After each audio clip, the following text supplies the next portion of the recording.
social distancing and the mask protocol for the next few weeks and months ahead. We still don't know when the vaccine will be out. People cannot let their guard down. If they do let their guard down, then we see what is happening, in this third wave in Delhi. Right. So here's the thing. For the sake of argument, even if the vaccine was out tomorrow, it's going to take a while before it's, distributed among 1.3 billion people, right? So what is more important here is that people demonstrate sensibility and responsibility towards themselves and the other people. Government is going to do what they're going to do. Facility vaccine is just one part of the game. Where is the responsibility? Where is the sensibility to wear a mask all the time?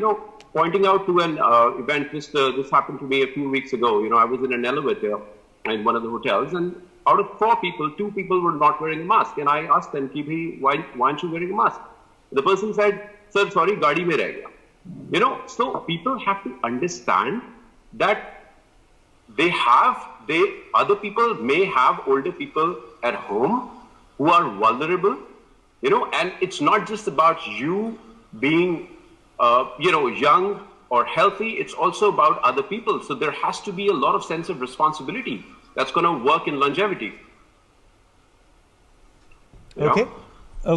Psychologist, you're a mental health expert. What explains the psychology Yes, sir, I am. I'm a transpersonal therapist. I absolutely agree. No, what explains the psychology of people? That's the question I'm asking. What explains the psychology of people that they're letting their guard down? They will still not wear masks, particularly in rural India, despite the threat of this pandemic.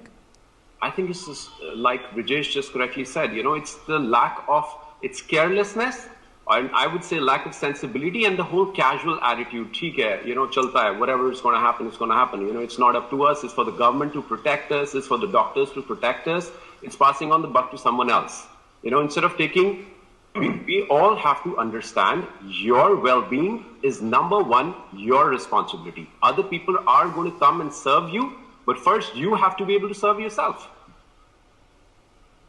And by taking precautions, how unfortunate is this, that government has to impose fine on people to ensure their own well-being.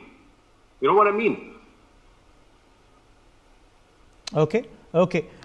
Point taken. Now, in terms of course, this race for the vaccine, dropping, of course, what should be our priority? Because with the deteriorating temperatures, the dipping temperatures, the number of cases are rising steadily, and that's what happened earlier in the year as well.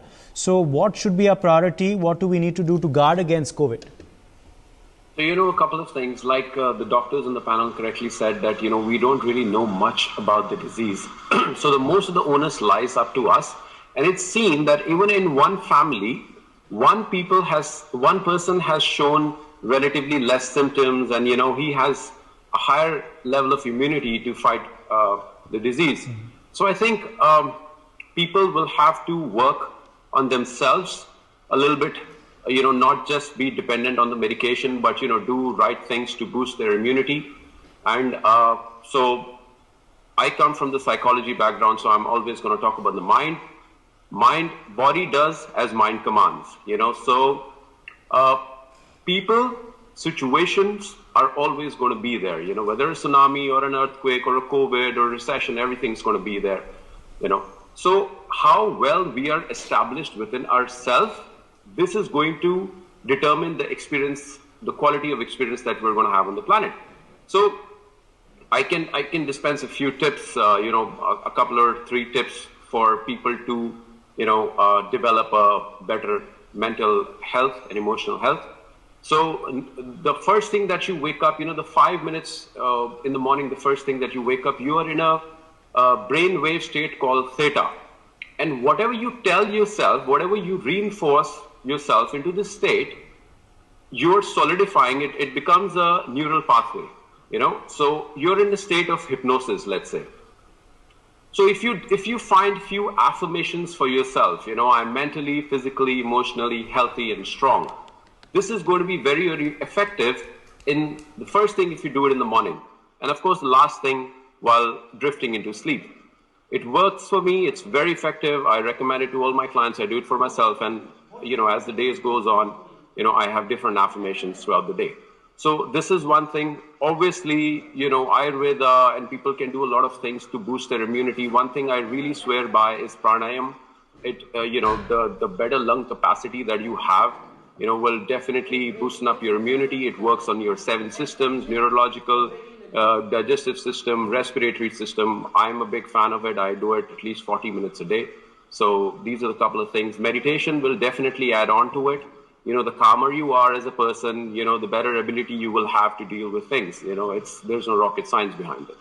So these are the 3 tips that, people can do at home. Very effective to prime yourself in the morning and towards the evening. All right, we're completely out of time. We'll leave it at that. My thanks to all our guests for joining us.